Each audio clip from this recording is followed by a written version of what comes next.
Hello everyone, I'm your friend Pooja Minocha. Today we will talk about very famous and common misperception during weight loss journey, and that is banana. Most people think that they will gain weight when they eat banana. I am here to resolve this doubt from your mind.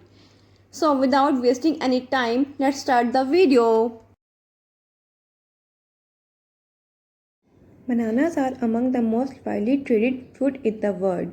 Bananas can assist in both losing and gaining weight. One of the common misperceptions about bananas and weight loss is that they cause weight gain due to their sugar content. While bananas do contain natural sugars, they also contain fiber and other nutrients which makes you feel fuller and helps in reducing calorie intake. Bananas helps in reducing weight when consumed in moderate quantity, that is one banana per serving.